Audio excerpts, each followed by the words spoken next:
Good morning, all. Welcome to Learners Academy.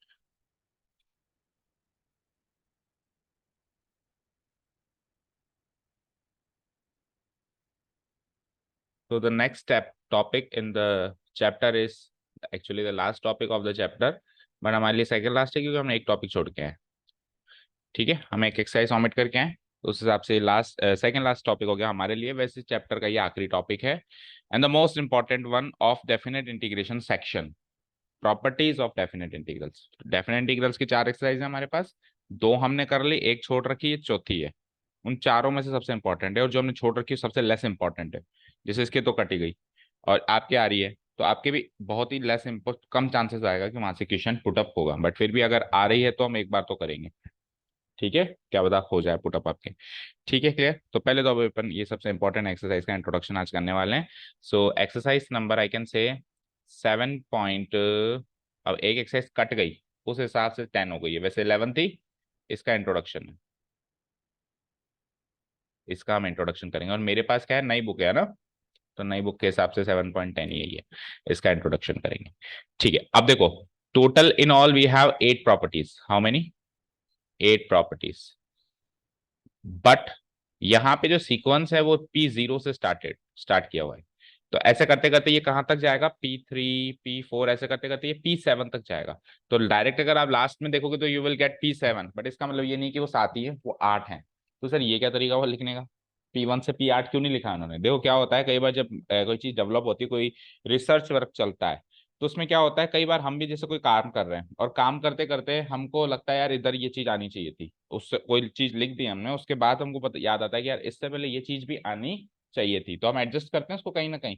तो let us से कुछ ऐसा ही हुआ होगा ये हमारा एक अंदाजा है कि कुछ ऐसा ही हुआ होगा कि पहली प्रॉपर्टी यहाँ से स्टार्ट करी होगी करने वालों ने, और फिर करने के बाद कुछ एक प्रॉपर्टीज करने के बाद याद आया होगा यार एक प्रॉपर्टी और बनती है इससे पहले, तो अब 1 से पहले फिर एक प्रॉपर्टी और निकाल दी, 0, P0।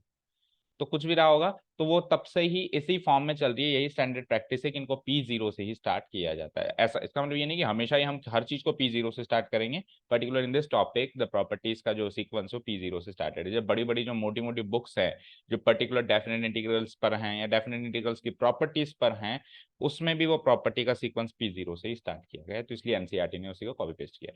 अब ऑल दो हमको प्रॉपर्टीज जो है 8 की 8 याद होनी चाहिए, क्योंकि एक्सरसाइज में वो 8 प्रॉपर्टीज याद हैं तभी वो क्वेश्चन सॉल्व होंगे। अच्छा, कुछ क्वेश्चंस केवल और केवल प्रॉपर्टीज से ही सॉल्व होंगे, यानी कि if you do not know the properties आप उसका डेफिनेट इंटीग्रल नहीं निकाल सकते, आप उसका डेफिनेट इंटीग्रल निकाल ही नहीं सकते। और कुछ क्वेश्चंस ऐसे हैं जो प्रॉपर्टीज से आसानी से सॉल्व होंगे, यानी कि अगर आप प्रॉपर्टीज नहीं भी लगाओगे तो हो जाएंगे, लेकिन थोड़ा दिक्कत करके होंगे, और प्रॉपर्टीज लगा दोगे तो आसानी से हो जाएंगे। तो ओवरऑल प्रॉपर्टीज आपको फायदेमंद रहेंगी रहेंगी। कुछ क्वेश्चंस तो होंगे ही सॉल्व इसी से ही, और कुछ क्वेश्चंस जो है वो आसानी से सॉल्व हो जाएंगे, जो पिछली बार हमने पहले किए होंगे तो दिक्कत में आ रहे होंगे, और अभी हम इसको आसानी से सॉल्व कर देंगे, कम स्टेप्स में सॉल्व कर देंगे, जल्दी सॉल्व कर देंगे, लेस टाइम कंज्यूमिंग हो जाएगा। ठीक है, क्लियर है। स्टार्ट करें फाइनली। अब हम क्या करेंगे, 8 प्रॉपर्टीज तो याद होनी चाहिए, साथ में उनका डेरिवेशन जल्दी जल्दी डिस्कस करेंगे। ठीक है, और थोड़ा बहुत आप आपको उसको फेयर भी करना होगा। ठीक है, क्या होगा डेरिवेशन याद करने से, आप सब जानते हैं डेरिवेशन याद करने से क्या होता है कि हमको वो प्रॉपर्टी याद हो जाती है। Actually derivation is not going to come in your exam, I agree to the fact, but क्या होगा डेरिवेशन करेंगे ना तो प्रॉपर्टीज जो अभी आप रटोगे ना वो याद हो जाएगी। ठीक है, स्टार्ट करें। So the very first property जिसका सीक्वेंस P0 है। अच्छा, इनका एक सारी प्रॉपर्टीज का कोशिश करूंगा मैं याद करने के पर्पज से, ताकि वो याद हो जाए। एक घर का नाम होता है ना, जैसे पेट नेम, पेट नेम रख देंगे, तो पेट नेम रखने से क्या होगा, ये प्रॉपर्टी याद हो जाएगी कि इसका इसका काम, नाम से काम याद हो जाता है ना, कोई नाम रख देते हैं अपन इसका तो उसका काम याद हो जाता है। तो ऐसा हर एक प्रॉपर्टी में हम कोशिश करेंगे कि आपको याद रह जाए वो, है ना। तो जो पहली प्रॉपर्टी है P0, इसका मैं पेट नेम रखता हूँ डमी वेरिएबल प्रॉपर्टी। क्या कहा मैंने? Dummy variable property. आपको बुक में कहीं नहीं मिलेगा ये आपको याद करने के लिए बस हमने ऐसे क्वेश्चन करते करते ध्यान में आया कि यार ये प्रॉपर्टी तो ये काम करती है, डमी वेरिएबल फिट कर देती है, तो इसका नाम रख दिया हमने डमी वेरिएबल प्रॉपर्टी। फाइन। क्या है इस प्रॉपर्टी का मतलब, देखते हैं। ठीक है, देखो ये क्या कहती है कि अगर हमारे पास एक डेफिनेट इंटीग्रल है, अगर हमारे पास एक डेफिनेट इंटीग्रल है, P0 की बात हो रही है particularly, if we have a definite integral a to b f x dx, इसको डेफिनेट इंटीग्रल कहते हो, बोलो। तो हम क्या कर देंगे, इसमें जो वेरिएबल है एक्स, उसको जब चाहें जिधर भी चाहें किसी भी दूसरे वेरिएबल में बदल सकते हैं।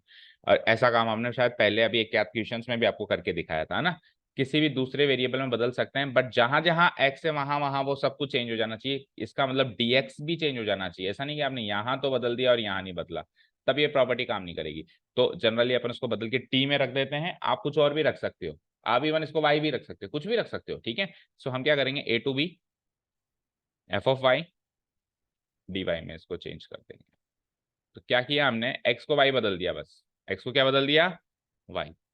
याद रहे ये काम हम इंडेफिनेट इंटीग्रल में नहीं कर सकते थे, क्योंकि इंडेफिनेट इंटीग्रल से अगर मैं ए टू बी हटा दूं, ए टू बी हटा दूं, तो इंडेफिनेट इंटीग्रल से इसका जो आंसर आएगा वो एक फंक्शन ऑफ एक्स होगा, कैपिटल एफ ऑफ एक्स लिख दिया मैंने, और इसका आंसर एक फंक्शन ऑफ वाई होगा।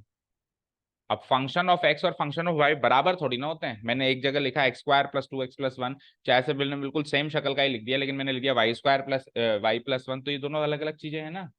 X square plus x plus one and y square plus y plus one तो अलग अलग चीजें हैं ना, चाहे से शक्ल में सेम दिख रही है, लेकिन इधर एक्स है इधर वाई है। लेकिन डेफिनेट इंटीग्रल में सर फिर ये कैसे काम करता है, क्योंकि डेफिनेट इंटीग्रल में तो वैसे भी फाइनल आंसर न्यूमेरिक आना है, यस और नो। तो क्या होगा कि इसका जो फाइनल आंसर एफ ऑफ ए आना था, एफ ऑफ एक्स आना था, उस पे आप लिमिट लगा दोगे ए टू बी, और इसका जो final answer f of y आना था उस पे भी तो आप लिमिट लगा दोगे ए टू बी। तो अल्टीमेटली इसमें भी बी और ए पुट अप करोगे तो you will get F of B minus F of A, और अल्टीमेटली जब आप इसमें भी बी और ए पुट अप करोगे तो you will get F of B minus F of A. अब तो ये हूबहू सेम हो गए। तो अब एक्स वाई जेड जो लेटर रखो ना, फाइनली तो ये F of B minus F of A में कन्वर्ट हो जाएगा। दैट्स वाई हम इसको केवल और केवल डेफिनेट इंटीग्रल में ही यूज कर सकते हैं। Dummy variable property we can not use it in indefinite integral. Even जो जितनी भी प्रॉपर्टीज अपन लिख रहे हैं सारी की सारी डेफिनेट इंटीग्रल की ही प्रॉपर्टीज हैं, ठीक है। बट आपको डाउट हो जाएगी सर फिर पहले क्यों नहीं बताया, तो इंडेफिनेट इंटीग्रल में ऐसा काम कर ही नहीं सकते इसलिए नहीं बताया। अच्छा एक चीज, अब इन प्रॉपर्टीज के बीच बीच में जहां जहां मैं कैपिटल एफ ऑफ एक्स लिख दूं समझ जाना इसका इंटीग्रल है, इसका इंडेफिनेट इंटीग्रल है in the form of X. Small F of X का कैपिटल एफ ऑफ एक्स उसका क्या है, इंटीग्रल है, इंडेफिनेट इंटीग्रल है, ठीक है। तो डमी वेरिएबल प्रॉपर्टी क्लियर है क्या। तो इसका डेरिवेशन हम कुछ ऐसे लिख देंगे बेटा, अब यहाँ पे हम वाई तो नहीं लिखेंगे, जैसे बुक में बुक वाला पैटर्न फॉलो करेंगे, टी लिख देंगे। क्या लिख देंगे, टी, ठीक है, f of t d t. Then फिर इधर भी क्या आ जाएगा, capital F of t, okay. तो हम इसका डेरिवेशन कुछ ऐसे लिख सकते हैं बेटा कि पहले तो हम प्रॉपर्टी लिख देंगे, ये प्रॉपर्टी है, नाम भी लिख देंगे उसका pet name dummy variable property. फिर अपन इसका एलएचएस पार्ट उठाएंगे, एलएचएस पार्ट ये हो जाएगा, ठीक है ना। आरएचएस पार्ट ये हो जाएगा, हो जाएगा, एलएचएस पार्ट ये हो जाएगा, आरएचएस पार्ट हम यहाँ पे फाइनल जैसे हम एलएचएस पार्ट और आरएचएस पार्ट लिखेंगे तो हम यहाँ लिख देंगे वेयर, वेयर जो कैपिटल एफ ऑफ टी है वो स्मॉल एफ ऑफ टी का इंटीग्रल है, इंडेफिनेट इंटीग्रल है डी, ठीक है ना। सिमिलरली इधर भी लिख देंगे कि जो कैपिटल एफ ऑफ एक्स है वो स्मॉल एफ ऑफ एक्स का इंडेफिनेट इंटीग्रल है। वैसे तो पता होता है कैपिटल लेटर और हम छोटे वाले लेटर का इंटीग्रल होता है, लेकिन फिर भी हम मेंशन करेंगे, है ना। ये लिख के और फिर हम इसमें भी बी और ए पुटअप करेंगे, इसमें बी और finally LHS equal to RHS proved हो जाएगा। तो ये इसका डेरिवेशन है। बोलो क्लियर है, हो जाएगा ये काम फेयर, कोई डाउट नहीं है, ओके। इसकी फाइल में एक्सट्रैक्ट करना भूल गया मेल से, नहीं तो इसकी फाइल में और भी थोड़ा सा मतलब ये सब कुछ है, पर अभी थोड़ा सा रफली लिख रहा हूँ मैं, उसमें पूरा अरेंज था सारा। तो ये सब है, तो यही सब कुछ है ना, क्योंकि वो भी मैंने ही लिखा है पढ़ाते टाइम और ये भी मैं ही बद लिख रहा हूँ। ओके चलें सेकंड प्रॉपर्टी चलें। सेकंड प्रॉपर्टी पी जीरो के बाद second property is P one.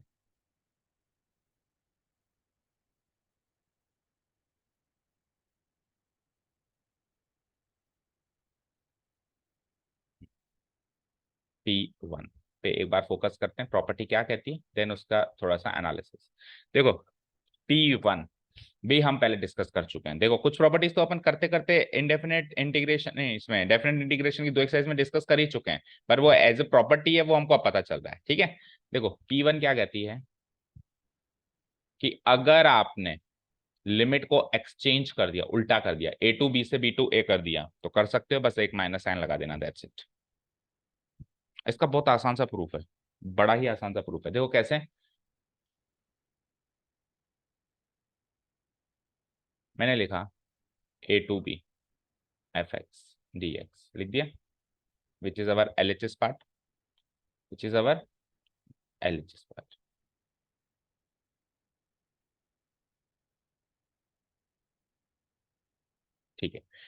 तो इसका आंसर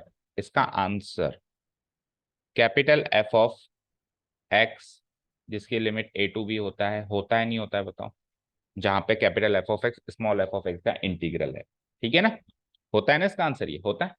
अल्टीमेटली फिर ये क्या हो जाता है, capital F of B minus capital F of A, यही होता है limits after putting the limits, होता है ना बेटा।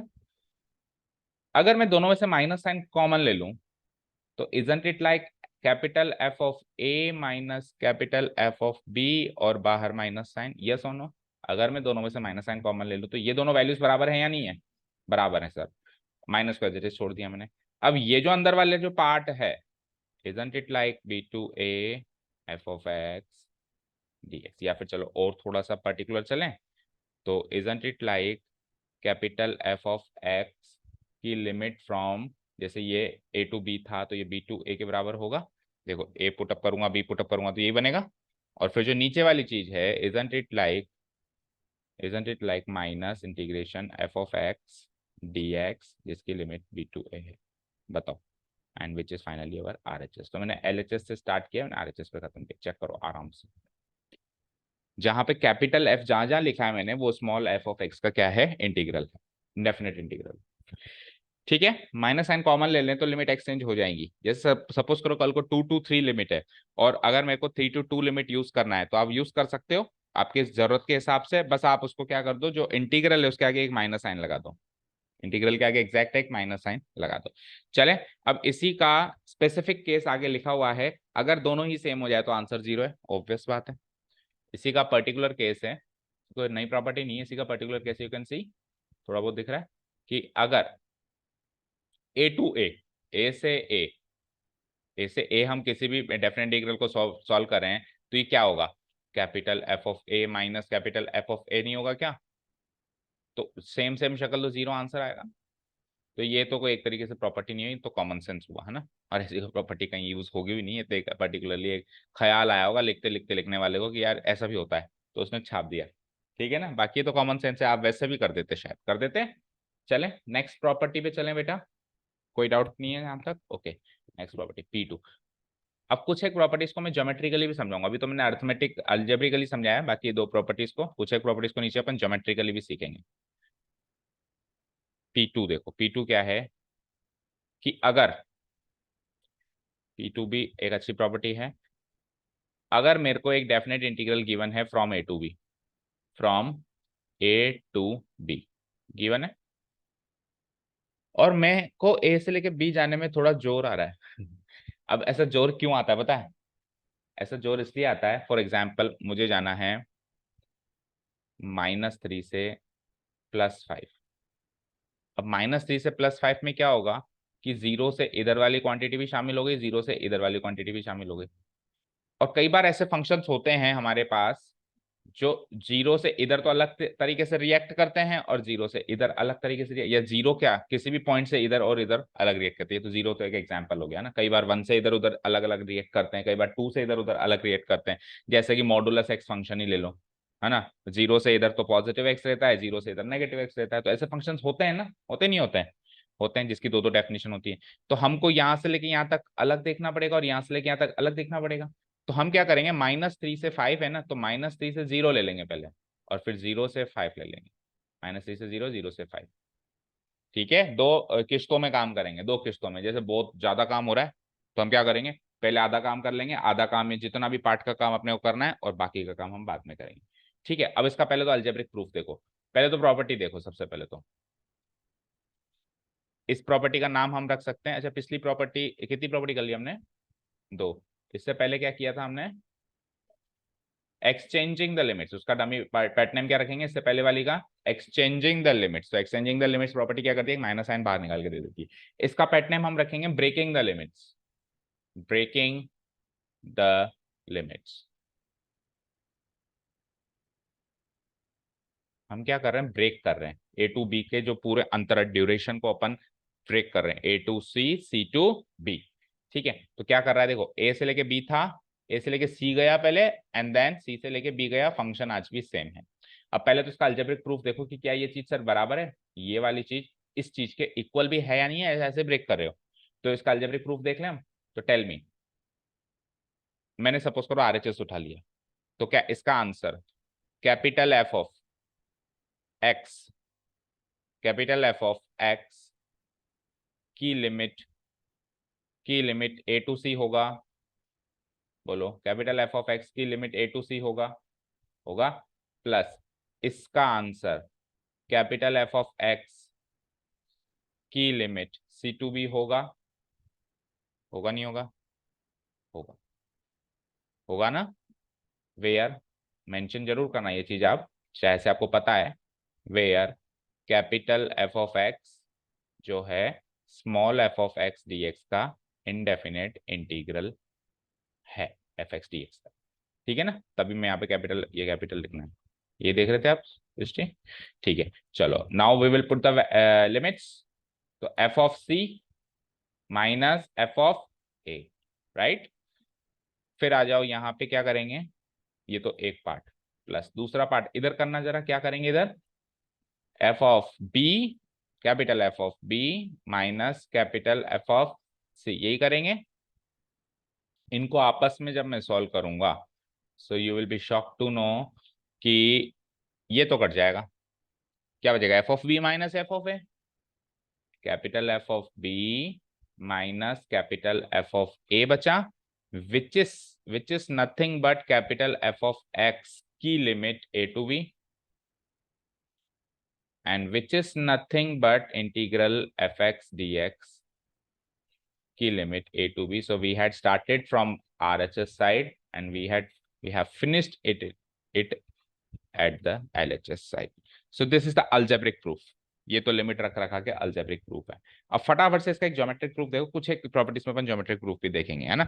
अब ज्योमेट्रिक प्रूफ थोड़ा बहुत ही समझ में आएगा क्योंकि हमने एक एक्सरसाइज तो छोड़ी हुई है, और दूसरा वो ज्योमेट्रिक प्रूफ ज्यादा इंपॉर्टेंट है अगले चैप्टर के लिए, area under the curve. Definite integral या किसी भी इंटीग्रल का मतलब एरिया अंडर द कर्व होता है। क्या होता है? Area under the curve. तो एरिया अंडर द कर्व से इसको हम समझते हैं एक बार। ठीक है, देखो लेट्स से कि हमको ये एक 2D प्लेन होता है, ये हम समझते हैं तो, है ना? है, मान लो ये कर्व है, let's say it is a curve F of x. ये कर्व क्या है? F of x. और मुझे ए से लेके बी तक का एरिया चाहिए। ये तो है एक्स इक्वल टू ए और ये है एक्स इक्वल टू बी। ठीक है, अब ए से लेके बी मैं नहीं जा पा रहा हूं या कोई भी कारण से नहीं जा पा रहा हूं। वैसे तो इसका ज्योमेट्रिक प्रूफ भी मुझे ऐसे समझाना चाहिए कि आधा पार्ट नेगेटिव ले लेना चाहिए, आधा पार्ट पॉजिटिव, क्योंकि ये एक्चुअली काम ही तब आता है जैसे मॉडुलस फंक्शन जैसे फंक्शंस के लिए काम आता है। नहीं तो हम जबरदस्ती लिमिट्स को दो करके क्यों तोड़ेंगे? हम तभी तोड़ेंगे, मान लो ए से लेके सी तक की डेफिनेशन अलग है और सी से लेके बी तक की डेफिनेशन अलग है, तो ही हम इसको तोड़ेंगे। अगर सेम ही डेफिनेशन है तो तोड़ के करोगे तो भी सेम आंसर है, बिना तोड़े कर रहे हो तो भी सेम आंसर है, तो हम नहीं तोड़ेंगे। ठीक है ना? तो ये अभी मैंने समझाने के लिए पूरा का पूरा फर्स्ट क्वाड्रेंट में बना दिया। बाकी अगर आप इसका ज्योमेट्रिक प्रूफ नोट करो तो अलजेब्रिक तो करना ही करना है। अगर आप ज्योमेट्रिक नोट करो तो आप इसका डायग्राम कुछ ऐसे बनाना कि ये, चलो मैं कर ही देता हूँ, इसको इधर खिसका दो ना, हो गया ना काम, आधा इधर आधा इधर। ठीक है, क्लियर? ये वाई एक्सिस हो गई मेरी। तो आधा सेकंड क्वाड्रेंट में, आधा। तो अब मेरे को अगर लग रहा है, फॉर एग्जांपल मुझे लग रहा है कि यार यहाँ पे डेफिनेशन अलग है और यहाँ पे डेफिनेशन अलग है, तो मैं क्या करूंगा, इस पार्ट में लेट्स से इसको सी मान लूंगा। वैसे तो वो जीरो है बट वो कहीं पर भी ब्रेक हो सकता है, वो जीरो पे ही ब्रेक नहीं होगा। ऐसा नहीं है कि वो हमेशा जीरो पे ब्रेक होगा, वो 1 2 3 कहीं पर भी ब्रेक हो सकता है। तो हाल फिलहाल मैंने इसको जीरो ना मान के क्या ले लिया, सी मान लिया। तो देखो, अगर मैं ए से लेके बी तक इंटीग्रेट कर रहा हूं डेफिनेटली, तो मुझे ये पूरा एरिया मिल रहा है, मिल रहा है नहीं मिल रहा है? और अगर मैं ए से लेके सी तक इंटीग्रेट कर रहा हूँ डेफिनेटली, तो मुझे ये एरिया मिल रहा है। और फिर मुझे सी से बी में ये वाला एरिया मिल रहा है, मिल रहा है नहीं मिल रहा है? तो मेरी मर्जी ना, मैं सारा एरिया एक साथ निकालूं या आधा आधा निकालूं या 1/4 करके 3/4 निकालूं, मिलेगा तो टोटल एरिया। तो इस एरिया और इस एरिया को एडअप करना पड़ेगा, नहीं करना पड़ेगा? करना पड़ेगा ना इन दोनों एरिया को एडअप। तो ये वाला जो डेफिनेट इंटीग्रल है ये तो शो कर रहा है इस एरिया को, और ये वाला जो डेफिनेट इंटीग्रल है वो शो कर रहा है इस एरिया को। इन दोनों को एडअप कर दिया तो total area a to b मुझे मिल गया। समझ गए क्या? ज्योमेट्रिक प्रूफ भी समझ गए, अलजेब्रिक प्रूफ भी समझ गए। इस लिमिट का, इस वाली प्रॉपर्टी का नाम भी रख लिया हमने, ब्रेकिंग लिमिट। इस वाली प्रॉपर्टी को यूज कहाँ करते हैं वो भी समझ गए। कहाँ करते हैं? जब we need to solve a function which is acting in two definitions at a certain point, है ना। At the left side of certain point it is acting like another way, और at the right side of a certain point it is acting the different way. समझ गए? Clear? Like कल को modulus x का दे दे, तो modulus x आप सब जानते हो, जीरो से इधर अलग है, जीरो से उधर अलग है। तो मॉडुलस एक्स का इंडेफिनिट इंटीग्रल पॉसिबल नहीं है, लेकिन डेफिनेट इंटीग्रल पॉसिबल है ना। क्या कर दूंगा मैं, जीरो से इधर तो अलग मान लूंगा, उसकी जो भी लिमिट है, मान लो वो लिमिट है -5 से 7, तो -5 से 0 अलग इंटीग्रेट करूंगा, उसमें उसका फ्रैक्शन की डेफिनेशन -x रखूंगा। और उसके बाद आ जाओ, 0 से लेकर 7 अलग इंटीग्रेट करूंगा, और उसमें उसकी डेफिनेशन रख दूंगा मैं क्या, +x। इधर -x रख दूंगा, इधर +x, क्योंकि मॉडुलस एक्स का ग्राफ क्या होता है सब जानते हैं, ऐसा होता है, लाइक दिस, ऐसा होता है वी शेप ग्राफ। अब सपोज करो ये तो है -5 और ये है 3, मुझे इसको यहाँ से यहाँ तक इंटीग्रेट करना है। तो इस वाले पार्ट की डेफिनेशन तो है f(x = x), ये तो कांस्टेंट फंक्शन की तरह चल रहा है, और इसकी डेफिनेशन है f(x = -x)। तो मैं क्या कर लूंगा, इतना पार्ट -5 से 0 अलग इंटीग्रेट कर दूंगा, और 0 से लेकर 3 अलग इंटीग्रेट कर दूंगा, और पूरा इंटीग्रेट करने का जो ज्योमेट्रिक मीनिंग होगा, इस ग्राफ के अंडर का एरिया, इस ग्राफ के अंडर का एरिया है इसका मीनिंग। और इनडेफिनेट इंटीग्रल करें तो कोई मीनिंग ही नहीं है, मॉडुलस फंक्शन का इनडेफिनेट इंटीग्रल होता ही नहीं है, डेफिनेट इंटीग्रल ही होता है, क्योंकि डेफिनेट इंटीग्रल का मीनिंग होता है एरिया अंडर द कर्व। तो इस कर्व का अंदर का एरिया तो एग्जिस्ट करता है ना, तो यानी कि उसका मीनिंग है वो निकल सकता है, इस तरीके से निकलेगा ब्रेकिंग द लिमिट वाले प्रॉपर्टी से। समझ आ गया? तो कितनी प्रॉपर्टी डिस्कस हो गई? तीन। तीन, P2 है ना, जीरो भी तो काउंट करोगे। चले नेक्स्ट, P3। हाँ,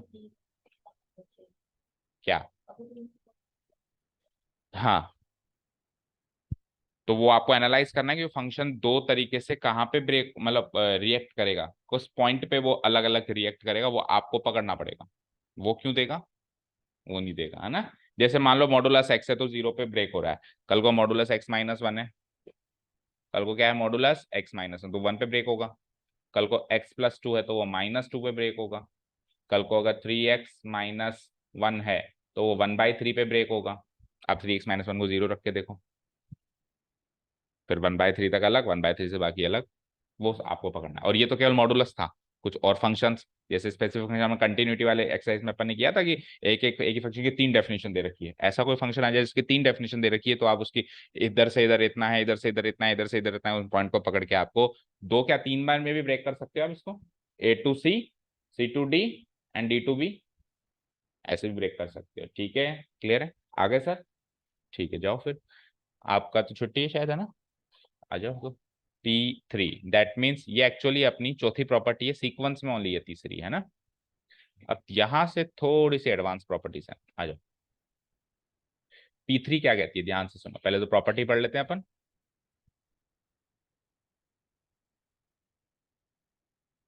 प्रॉपर्टी पढ़ ले पहले।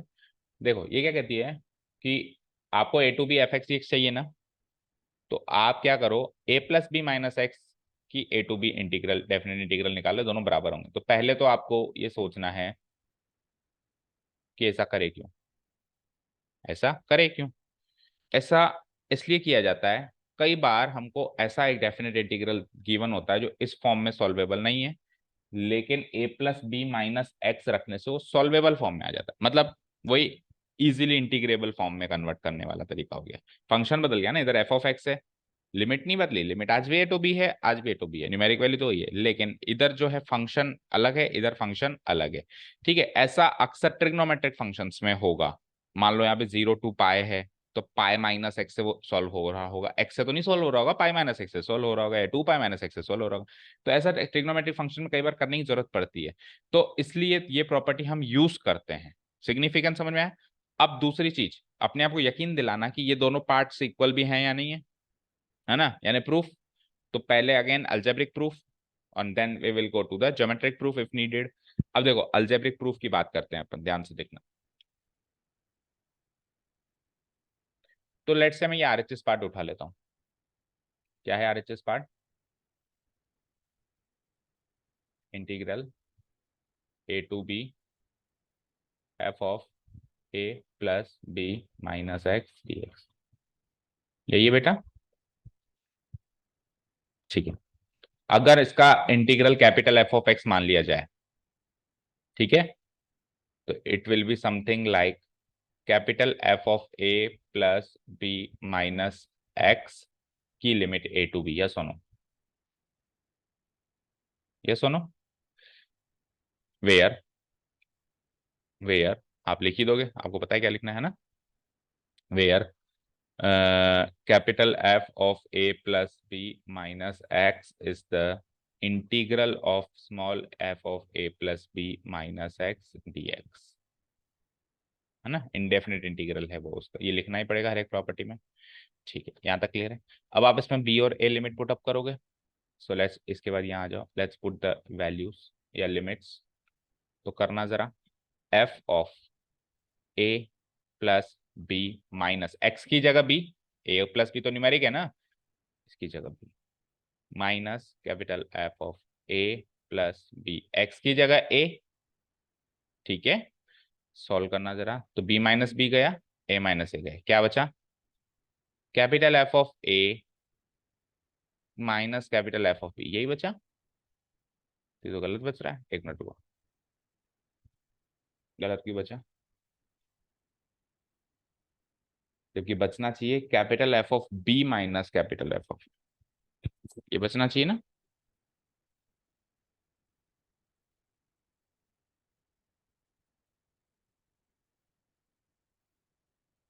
पहले हमने रखा बी और फिर हमने रखा ए, तो बी रखते ही तो वो आया ए, और ए रखते ही आया वो बी।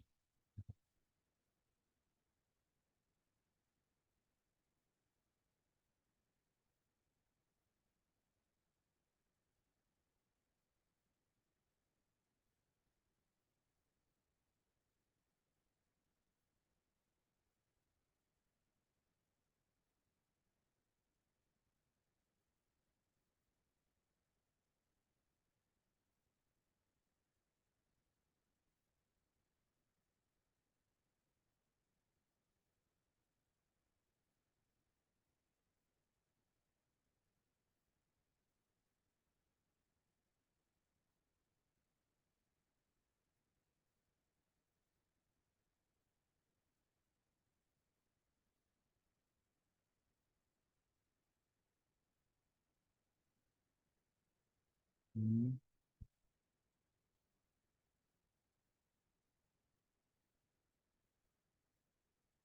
ये क्या आएगा, इक्वल टू, अगर मैं नेगेटिव साइन कॉमन ले लूं तो क्या आ जाएगा, capital F of B minus capital F of ए,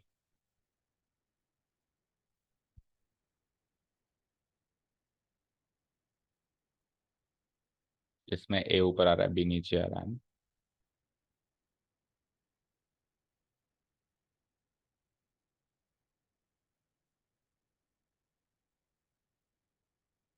हम्म।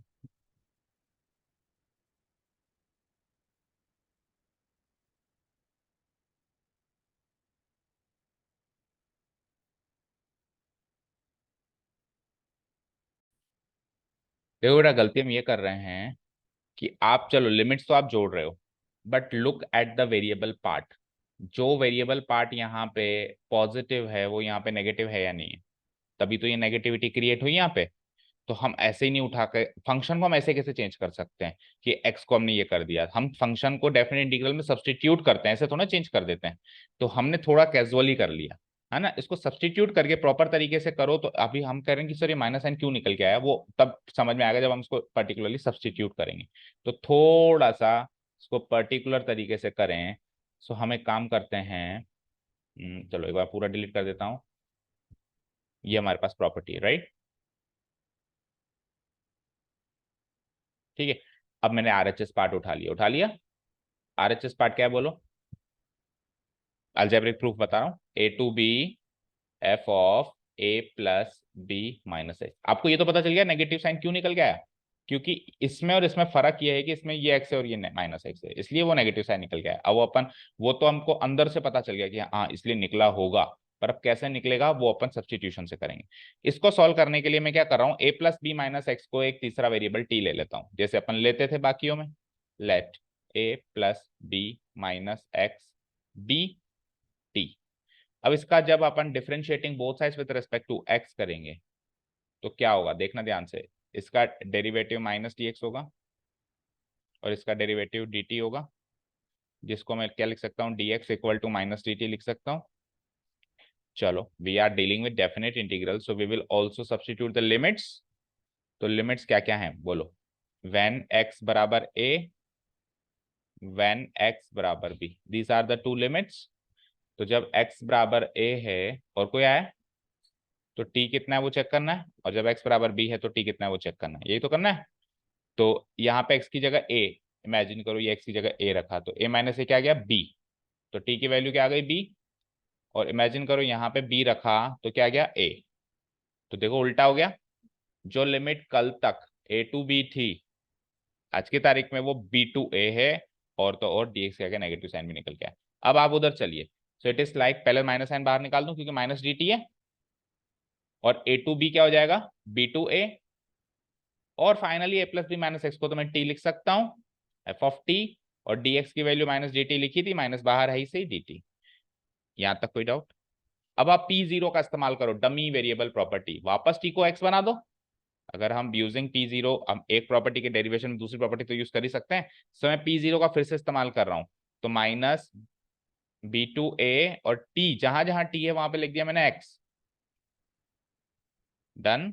अब आप ध्यान से देखो, इस माइनस साइन को जैसे मैं अंदर एंट्री कराऊंगा, ये तो हो गया यूजिंग p0, ये तो हो गया यूजिंग p0। इक्वेशंस में भी लिखना है आपको कौन सी प्रॉपर्टी इस्तेमाल करेगा इसी सीक्वेंस में, क्योंकि स्टैंडर्ड है, ये बुक्स में लिखी हुई है, ये p0 ये p1 ये p2 है। जनरली अपन कोई प्रॉपर्टी यूज करते हैं तो उसका सीक्वेंस नहीं लिखते, प्रॉपर्टी लिखते हैं, पर आपको इन क्वेश्चंस में अगली एक्सरसाइज में हर जगह आपको सीक्वेंस लिखना है, यूजिंग p0 यूजिंग p1, तो आपको सीक्वेंस के साथ याद होनी चाहिए property. Okay, so using p0 हमने ये काम किया। अब यूजिंग p1 में क्या करूंगा, माइनस के अंदर एंट्री करा दूंगा, याद है ना p1 क्या कहता था, एक्सचेंजिंग द लिमिट। p1 क्या कहता था, एक्सचेंजिंग द लिमिट। तो माइनस के अंदर एंट्री कराते एक्सचेंज हो जाएगी लिमिट। तो जैसे मैं माइनस के अंदर, मतलब माइनस साइन को हटा दूं मैं, या फिर एक और माइनस साइन लगा दूं, माइनस माइनस प्लस कर दूं, तो क्या हो जाएगा, लिमिट एक्सचेंज हो जाएगी। जो b टू a है वो अगेन क्या हो जाएगी, a to b f x D x. ये हो गया यूजिंग p1, ये हो गया यूजिंग p1। चेक करो, यही तो मेरा LHS है, प्रूव्ड हो गया। जो RHS से स्टार्ट किया था मैंने, LHS पे खत्म किया। समझ आया अच्छे से, क्लियर है। तो ये अब आपको प्रूव यकीन हो गया ना कि दोनों वैल्यूज बराबर हैं, एफ ऑफ एक्स और साथ में f of A plus B minus x. सबसे पहले तो खुद को यकीन दिलाना है, तभी आप प्रॉपर्टी इस्तेमाल करोगे। कई बार तो क्या होता है कि पूरा चैप्टर खत्म हो जाता है, मतलब ये टॉपिक खत्म हो जाता है, एक्सरसाइज प्रॉपर्टी पढ़ लेते हैं, बट बच्चों को खुद को ही अपने आप में विश्वास नहीं होता है कि दोनों पार्ट्स बराबर हैं। जब तक आप खुद को ये यकीन नहीं दिलाओगे कि ये दोनों चीजें बराबर, LHS part and RHS side बराबर हैं, तब तक आप किसी भी क्वेश्चन में उसको इस्तेमाल, आपका मन ही नहीं करेगा कि मैं किसी भी क्वेश्चन में ये प्रॉपर्टी इस्तेमाल करूं, क्योंकि आप खुद ही अभी डाउटफुल हो कि ये दोनों चीजें बराबर है या नहीं। आपको ऐसा लगता है आपके ऊपर थोप दी गई है कि हाँ मान लो बराबर है, थोपना नहीं है ना, आपको यकीन करना है कि ये दोनों बराबर है। We are dealing with algebraic proof, और जहां जहां नीडफुल है अपन उसके जो है ज्योमेट्रिक प्रूफ भी देख। क्लियर है सारी बातें, ठीक है। तो इसकी कोई ज्योमेट्रिक प्रूफ की जरूरत हाल फिलहाल है नहीं। चलें P3 के बाद, ये अलजेब्रिकली बहुत अच्छे से समझ में आ गया ना। P3 के बाद आइए P4। अब P4 एक्चुअली P3 का ही एक्सटेंशन है, चेक करो। आप A टू B लिख रहे थे, वहां पे आप नीचे वाली को अगर जीरो लिख दो, जीरो जीरो जीरो, तो ultimately you will land it like this. और उसने B को क्या लिख दिया, A, तो B को यहाँ पे भी A, तो 0 plus A minus X, A minus X होगा। Note that P4 is the particular case of P3। समझ आया। सो P4 को हम बिल्कुल P3 की तरह ही सॉल्व कर सकते हैं चाहेंगे। जैसे ये P4 आ गया हमारे पास, इसको पहले तो लिख देंगे हम, और इसका डेरिवेशन में जैसे मैंने LHS उठाया, LHS उठा लिया। सो LHS क्या है, integral 0 to a f x d. Sir कहाँ पे यूज करनी है, जब लोअर लिमिट 0 हो।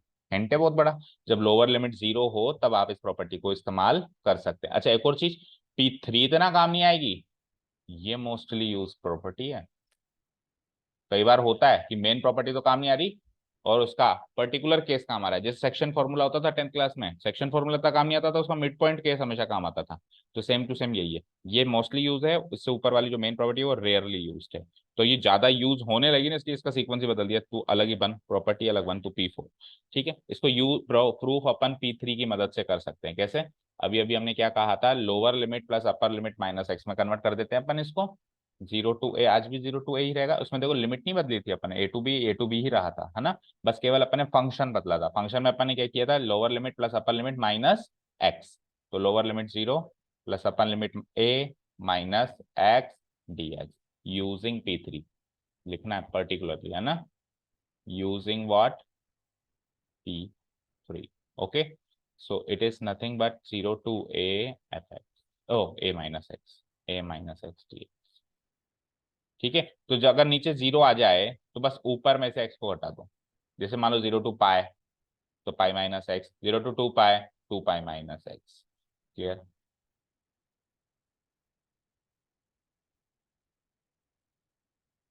और कोई इसका प्रूफ करने की जरूरत है क्या? ये हो गया LHS and this is our RHS। तो ये तो हो गया इसका अल्जेब्रिक प्रूफ। और कोई आए क्या देखना बात? वो विवेक नहीं आ रहा?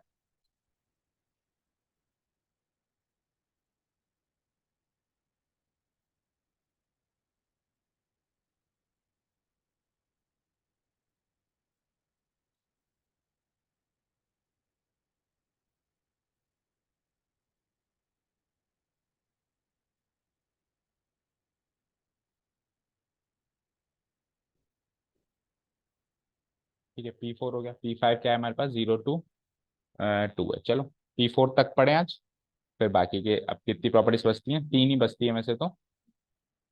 फिर अगर हमको कल टाइम मिलेगा तो हम आगे की एक्सरसाइज भी कल स्टार्ट कर देंगे। ठीक है, अब ये लोग आ गए हैं तो आ जाओ, इतना काम करो विद प्रूफ्स, है ना, विद डेरिवेशन एंड प्रूफ्स, फिर बाकी कल देखें। Okay, thank you so much for listening to us, have a nice day, keep learning, bye.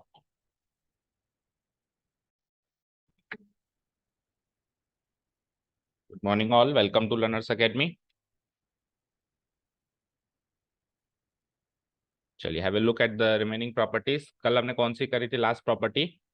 P4 हमने यूज करी थी, राइट, P4 करी थी। ओके, देखो P3 एंड P4 दोनों सेम है, बस P4 जो है वो P3 की क्या है, पर्टिकुलर केस है, ये सीखा था हमने। P4 जो है P3 की क्या है, पर्टिकुलर केस है। ठीक है, अच्छा P3 का ये देखो, अब जो अगली प्रॉपर्टीज हम देखेंगे ना, उसमें भी हल्का सा जो मैं कहने वाला हूँ उसका रोल है। देखो P3 में हालांकि हमने सब्सटीट्यूशन से सॉल्व कर दिया था, कैसे, a+b-x को t लेके, है ना, और सॉल्व कर दिया था, और आंसर LHS RHS इक्वल आ गए थे। पर आप P3 को ऐसे भी सोच सकते हो, P3 और P4 दोनों को एक से भी सोच सकते हो कि देखो, जब अपन जब अपन एरिया अंडर द कर्व निकालते हैं, P3 P4 दोनों के लिए बात कर रहा हूं मैं, समझ में आया तो ठीक है, नहीं तो फिर अगले चैप्टर का पार्ट है वैसे एक्चुअली, है ना। जब अपन एरिया निकालते हैं यहाँ से लेके यहाँ तक, तो अभी अपन ने लिमिट ऑफ सम वाला टॉपिक भी छोड़ा हुआ है, उसमें भी यही चीज डिस्कस होगी। तो अभी तो ये जो भी मैं चीज कहूंगा बिल्कुल बहुत ही कम समझ में आएगा आपको, जितना समझ में आता है ठीक है, लिमिट ऑफ सम कर लेंगे ना तो एक्चुअली ये चीज अच्छे समझ में आती है। तो इसके बीच का एरिया निकालने का तरीका जैसे अपन डिफरेंशिएशन में निकालते थे, पतली पतली स्ट्रिप्स बना के, याद है आपको? वो होता है कि हमने एक पतली सी स्ट्रिप ऐसे बना दी, फिर बना दी, उन सबको इंटीग्रेट कर दिया, है ना, इस तरीके से उसका एरिया निकाला जाता है। तो लेट्स से ये x=a है और ये x=b है, तो integration a to b f(x) dx जैसे ही मैं करता हूँ, तो इसका मतलब होता है, इसका मतलब क्या होता है, capital F of b minus capital F of a, ये होता है इसका मतलब। ठीक है, तो इसका मतलब होता है a से b का एरिया निकालना। यानी कि अगर मैंने यहाँ पे एक स्ट्रिप बनाई और यहाँ पे भी एक स्ट्रिप बनाई, अच्छा इसकी जो विड्थ होती है f(x) dx में, dx उस रेक्टेंगुलर स्ट्रिप की विड्थ मानी जाती है। ठीक है, और f(x) क्या माना जाता है, f(x) मतलब ये y की वैल्यू। भैया अगर ये x है तो ये f(x) है, बताओ, ये x है तो ये f(x) है, और ये x है तो ये f(x) है। ठीक है, इस केस में ये f(x) है और इस केस में ये f(x) है। तो हम इसका एरिया कैसे निकालेंगे, लेंथ इंटू ब्रेड्थ। तो लेंथ इंटू ब्रेड्थ करेंगे तो dx इंटू f(x), देन इधर भी dx इंटू f(x), तो dx into f(x), dx into f(x), dx into f(x), ऐसे करते करते करते करते हम a टू b के सारे को इंटीग्रेट कर देंगे, तो उसका पूरा एरिया आ जाएगा। ठीक है ना, तो देखो f(x) इंटू dx कर रहा हूँ ना मैं, ये लेंथ है, ये ब्रेड्थ है, ये लेंथ है, ये ब्रेड्थ है, पतली स्ट्रिप का एरिया आ गया। बहुत पतली मतलब इसकी वैल्यू जो इसकी विड्थ है नेग्लिजिबल है, क्लोज टू जीरो है, h है। लिखा था ना अपन एच के बराबर है। एस को इससे जोड़ते जोड़ते जोड़ते जोड़ते हम पूरा इंटीग्रेट करते हैं, तब जाके इसका पूरा एरिया आता है। अब प्रॉपर्टी नंबर 3 और 4 ये लॉजिक कहता है कि आप जरूरी थोड़ा नहीं कि आप ए टू बी ही एरिया काउंट करो, आप बी टू ए भी तो काउंट कर सकते हो, एरिया तो वही काउंट होगा, एरिया तो वही काउंट होगा। तो देखो सपोज करो यहां पर मैं एक बार बी पुटअप करता हूं, ये बी पुटअप करता हूं, ठीक है, यहाँ पे मैं क्या पुटअप करता हूँ बी, तो ये क्या आता है एफ ऑफ ए माइनस, और एक बार मैं इसको यहाँ ए पुटअप करता हूँ तो क्या आता है एफ ऑफ बी। तो देखो यहाँ पे और यहाँ पे जस्ट इसका उल्टा आ रहा है, दैट मीन इसका मतलब है ए टू बी ऐसे काउंट करना, और ऊपर वाले का मतलब है बी टू ए ऐसे काउंट करना। तो एक्चुअली ये पार्ट तो कहलाता है फॉरवर्ड एरिया। क्या कहलाता है इस पार्ट को हम क्या कहते हैं बोलो, फॉरवर्ड एरिया। क्या कहते हैं फॉरवर्ड एरिया, यानी छोटे से बड़े की तरफ जाकर एरिया निकालना, फॉरवर्ड एरिया। और इस पार्ट को हम पता क्या कहते हैं बैकवर्ड एरिया। क्या कहते हैं बैकवर्ड एरिया। बैकवर्ड एरिया का मतलब बड़े से छोटे की तरफ जाके एरिया निकाल, वो उसका उल्टा आ रहा था, ठीक है। तो अब अगर एरिया निकाल रहे हैं तो एरिया तो जैसे इधर से इधर निकाले या उधर से उधर निकाले बराबर ही निकलेगा ना। पहले मैं इस स्ट्रिप का निकाल के बढ़ते बढ़ते बढ़ते बढ़ते उस स्ट्रिप तक जाऊं और इंटीग्रेट करूं, या फिर मैं इस स्ट्रिप का निकाल के बढ़ते बढ़ते बढ़ते इस स्ट्रिप तक जाऊं और इंटीग्रेट करूं, बात बराबर आएगी नहीं आएगी। तो इसीलिए इन दोनों की वैल्यू बराबर है। ये फॉरवर्ड जाते हुए मैंने एरिया निकाला, ये बैकवर्ड जाते हुए मैंने एरिया निकाला, ठीक है, क्लियर है। तो एक्चुअली कुल मिला के ए प्लस बी माइनस एक्स करने का मतलब ये होता है कि बैकवर्ड एरिया निकालना, ऐसे याद रखना आप। ए प्लस बी माइनस एक्स करने का मतलब क्या होता है बैकवर्ड तरीके से एरिया निकालना। इधर भी वही करते हैं अपन, जीरो प्लस ए माइनस एक्स यानी ए माइनस एक्स, तो ये भी एक्चुअली बैकवर्ड एरिया है। ये दोनों एल एच एस यहाँ पे फॉरवर्ड एरियाज हैं, और इनके ये जो हैं जो इसके इक्वेट हो पा रहे हैं ये इनके बैकवर्ड एरियाज है। बैकवर्ड तरीके से एरिया निकालना है तो सेम ही निकलता है ना, इसलिए दोनों इक्वेट है। अच्छा जी, अब P5 देखिए, P5 क्या कहता है। P5 थोड़ा सा समझने में मुश्किल आ सकती है, एक बार तो देखो क्या है। P5 है हमारे पास ये वाली। अब P5 का नाम रख दो halving the upper limit. Halving the upper limit, सबसे पहले तो हम समझेंगे इसकी जरूरत कहाँ है। हाफिंग द अपर लिमिट, जब जब मुझे अपर लिमिट को आधा करने की जरूरत है। कैसे, सपोज करो यहाँ 2 पाई है, मेरे को 2 पाई से मजा नहीं आया, मेरे को उसको पाई बनाना है, हाफ करना है। मतलब 2 पाई का मुझे क्या करना है, 0 2 पाई 0 2 पाई, क्योंकि 2 पाई से मेरा सॉल्व नहीं हो रहा है या कोई प्रॉपर्टी नहीं लग रही है, पाई से लग रही है, तो मैं क्या कर दूंगा अपर लिमिट का हाफ कर दूंगा। लेकिन आप अपर लिमिट का हाफ तभी कर सकते हो जब लोअर लिमिट 0, पहली चीज।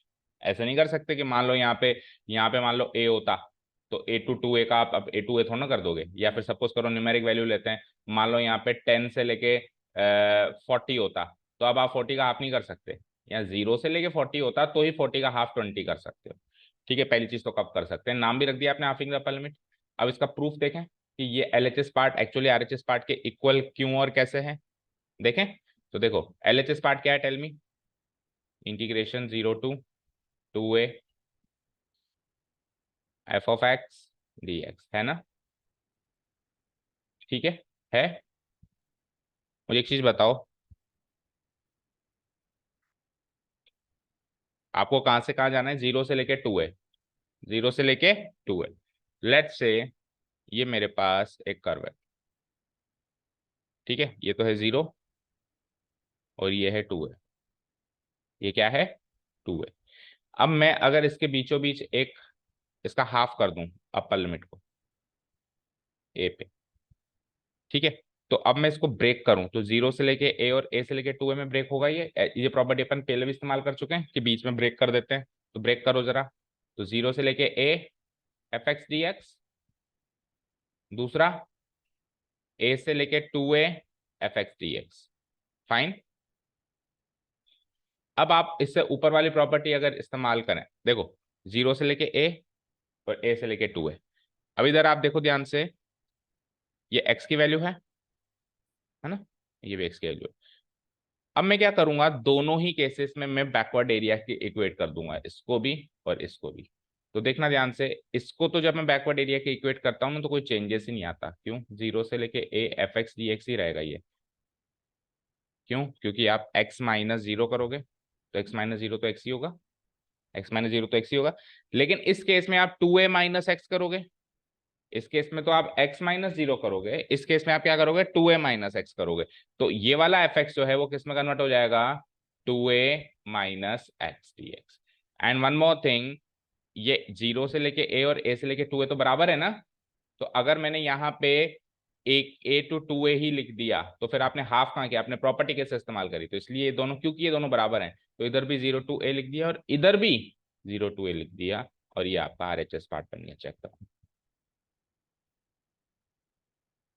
थोड़ा सा कंफ्यूजिंग है मानता हूं, ठीक है।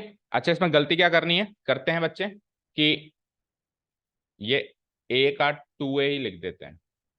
तो अगर आप a का 2a ही लिख रहे हो तो फिर तो आप बिल्कुल एग्जैक्टली एलएचएस के बराबर लिख रहे हो उसको। फिर तो आप एग्जैक्टली एलएचएस के बराबर लिख रहे हो, लिख रहे हो नहीं लिख रहे हो। तो आपको हाफ करना है लिमिट को, आपको क्या करना है, लिमिट को हाफ करना है, इसको ब्रेक करना है दो पार्ट्स में। 0 to 2a है ना, एक बार 0 to a, एक बार again 0 to a, no change. एक बार तो फंक्शन एज इट इज, एक बार फंक्शन क्या होगा, 2a माइनस एक्स हो जाएगा। क्या कहते हैं उसको, बैकवर्ड एरिया हो जाएगा 2a। एक्चुअली इसमें भी हुआ है बैकवर्ड एरिया, लेकिन x माइनस जीरो एक्स ही रह गया। x माइनस जीरो क्या रह गया, x ही रह गया। यहाँ पे 2a माइनस एक्स हमको लिख देना है, f of 2a minus X dx। ठीक है, this is the halving the upper limit property. याद भी होता जा रहा है साथ के साथ। ठीक है, हाफ कर दो, दो पार्ट्स में ब्रेक कर दो, एक बार फंक्शन एज इट इज, एक बार बैकवर्ड एरिया 2a माइनस। ठीक है, कौन सी प्रॉपर्टी कवर हुई है, P5। अब P5 का ही एक्सटेंशन है P6, हालांकि उसने अलग प्रॉपर्टी दिया हुआ है। देखो हर एक प्रॉपर्टी पिछले का एक्सटेंशन आ रही है। P5 का ही एक्सटेंशन क्या है बेटा, P6। अभी मैं P5 को मैंने डिलीट नहीं किया। P5 देखो एक बार फिर से, इस P5 के अंदर सपोज करो, सपोज करो ये P5 दिख रहा है आपको, थोड़ा और इसका ट्रांसपेरेंसी बढ़ा दे, देखो। हाँ, अगर ये वाला पार्ट और ये वाला पार्ट बराबर हो जाए, ये वाला पार्ट और ये वाला पार्ट बराबर हो जाए, तो मैं अलग अलग क्यों लिखूंगा, मैं इसी का ट्वाइस लिख दूंगा। जो इजी है, इजी ये वाला है ना, F x, 2a minus x easy थोड़ा है मेरे लिए, ये इजी है। तो मैं इसको हटा के इसी का ट्वाइस कर दूंगा। भाई x प्लस एक्स है तो मैं 2x क्यों नहीं लिखूंगा, मैं अलग अलग क्यों लिखूंगा, अगर ये दोनों इक्वल हो जाए तो। और इन केस अगर ये इक्वल ना हो, एक दूसरे के नेगेटिव्स हो जाए, मतलब ये इसका नेगेटिव ये इसका नेगेटिव, तो दोनों एक दूसरे को हटा के जीरो आंसर देंगे, मतलब दोनों एक दूसरे को कैंसिल आउट कर देंगे, लाइक 3 माइनस 3 जीरो, या माइनस 3 प्लस 3 जीरो। तो अगली जो P6 प्रॉपर्टी है वो डिपेंड करती है कि इन दोनों के बीच का कनेक्शन क्या है। कनेक्शन भी एक कैसा कनेक्शन मिलना चाहिए, कैसा कनेक्शन मिलना चाहिए, या तो इक्वल होने का या निगेटिव होने का, या तो दोनों आपस में इक्वल होने का या दोनों आपस में निगेटिव होने का। तो चेक करो यहाँ पे क्या कहती है P6 प्रॉपर्टी, ध्यान से देखो। ये कहती है कि अगर f of 2a minus x और f ऑफ x बराबर है, तब तो आप ट्वाइस कर दो इस वाले पहले वाले का, और अगर एक दूसरे के नेगेटिव हैं तब जीरो कर दो। ठीक है, तो P6 एक्चुअली P5 का ही एक्सटेंशन है। वो क्या कहता है कि आप इन दोनों के बीच का कनेक्शन ढूंढो, कनेक्शन ढूंढ के अगर ये दोनों बराबर निकलते हैं तो इसको हटाओ, इसका ट्वाइस लिखो, और अगर एक दूसरे के बराबर नहीं निकलते हैं, एक दूसरे के निगेटिव निकलते हैं, तो फिर आप क्या कर दो, इसका आंसर डायरेक्टली हटाओ, जीरो। इसमें ये वाला फंक्शन इस वाले फंक्शन का नेगेटिव, क्योंकि लिमिट तो सेम है ना, देखो लिमिट तो सेम है, 0 to a, 0 to a, limit तो सेम है, तो सब कुछ डिपेंड करता है फंक्शन पे। तो फंक्शन की वैल्यू इक्वल है या फंक्शन की वैल्यू नेगेटिव है, उस पर P6 आधारित है। Very easy. P6 P7, last but not the list P7 देखो, P7। अब P6 का तो कुछ नाम रख नहीं सकते क्योंकि वो तो उसी का एक्सटेंशन है ना, उसी का halving the, upon P5 and P6 को दोनों को एक ही कैटेगरी में डाल सकते हैं, हाफिंग द अपर लिमिट। बस P5 में तो क्या हुआ, कुछ कनेक्शन नहीं मिला, अलग अलग छोड़ के मैंने रख दिया, लेकिन P6 में मैं कनेक्शन ढूंढ लिया। अच्छा, P5 से ज्यादा P6 यूज होगी जिसमें कुछ ना कुछ कनेक्शन मिलेगा, क्योंकि प्रॉपर्टी क्या काम करती है, काम को सुलझाती, उलझाती थोड़ी ना। तो आप देखो P5 में तो उल्टा दो दो इंटीग्रल्स बन गए, तो उल्टा काम बड़ा हो रहा है, P6 में छोटा हो रहा है। P6 में क्या हो रहा है, उन दोनों के बीच का कनेक्शन ढूंढ रहे हैं। P7 का नाम हम क्या रख सकते हैं, P7 का नाम नहीं, P7 की पहचान याद रख लो कि अगर upper limit and lower limit एक दूसरे के नेगेटिव है, जैसे -3 to t, जैसे -7 to 7, जैसे -10 to 10, जैसे -π2 + π, जैसे -π/2 to +π/2, ऐसे खूब सारे क्वेश्चन है हमारी नेक्स्ट एक्सरसाइज में। ठीक है, तो इसका यूज है ना, तो इस प्रॉपर्टी का क्या है, यूज है। नहीं तो P7 का कोई यूसेज नहीं है, जब लोअर लिमिट अपर लिमिट की नेगेटिव हो तो ही इसका यूज है। ठीक है, अब P7 को समझने के लिए दो तरीके के फंक्शंस होते हैं, उसको समझना जरूरी है। एक फंक्शन होता है ऑड फंक्शन और एक फंक्शन होता है इवन फंक्शन। एक फंक्शन होता है ऑड, एक तो होता है इवन फंक्शन, इसको भूल जाओ, पहले ये समझो। और एक होता है ऑड फंक्शन, आपकी क्लास है, ये इवन ऑड समझ जाओ बस। Even function, odd function. Even function क्या करता है, इवन यानी बराबर, ऑड यानी अजीब। इवन यानी बराबर, ऑड यानी अजीब। ये क्या करता है, सबको बराबरी पे लेके चलता है। और वो क्या करता है, ऑड है, वो अजीब है, वो बराबरी की बात नहीं करता है, वो लड़ाई झगड़े की बात करता है। कैसे, ये क्या करता है कि, अच्छा, इवन और ऑड का डिफरेंस किस बात पे आधारित है, कि अगर फंक्शन के अंदर नेगेटिव एक्स आ जाए तो उसका आंसर क्या होगा। अगर फंक्शन के अंदर, काट दो, देखो, अगर फंक्शन के अंदर नेगेटिव एक्स आ जाए तो उसका आंसर क्या होगा। तो इवन तो क्या बराबरी की बात करता है ना, तो ये एफ एक्स के बराबर ही होता है। मतलब ये लड़ाई झगड़े की बात नहीं है, अगर माइनस एक्स है ना तो तुम एक्स ही लिख दो। ये क्या करता है, माइनस आ गया तो उस माइनस को बाहर निकाल, माइनस ऑफ एफ एक्स होता है। Classic example, cos of minus x, cos x होता है, और साइन ऑफ माइनस एक्स क्या करता है, माइनस साइन एक्स होता है। ये इसका क्लासिक एग्जाम्पल है इवन और ऑड फंक्शन का। हमने ऐसे भी सीखा था, कॉस सोख लेता है, तो ये तो क्या करता है, एब्जॉर्ब कर लेता है, ये इवन है, ये बराबर, ये लड़ाई झगड़ा नहीं करवाता। और ऑड क्या करता है, अजीब आदमी है, ये लड़ाई झगड़ा करवाता है, तो इसका आंसर क्या है, माइनस साइन एक्स। तो क्लासिक एग्जाम्पल याद रखना है, कॉस एक्स तो कैसा है, इवन फंक्शन है, वो सोख लेता है माइनस साइन को, साइन एक्स नहीं है इवन फंक्शन, वो ऑड फंक्शन है, माइनस साइन को बाहर निकाल। ऐसे खूब सारे और भी एग्जाम्पल्स हैं, ये इसका एक क्लासिक एग्जाम्पल। ठीक है, जाओ, इवन ऑड समझ गए। अब इवन ऑड पे बेस्ड है अगली प्रॉपर्टी, इवन ऑड समझ गए ना अच्छे से। अब ये क्या कहता है, ध्यान से देखो, पहले तो आप प्रॉपर्टी समझ लो, फिर इसी cos x and sin x का ग्राफ से इसको हम आगे प्रूफ कर देंगे। पहले प्रॉपर्टी देख लें क्या है। तो प्रॉपर्टी इज,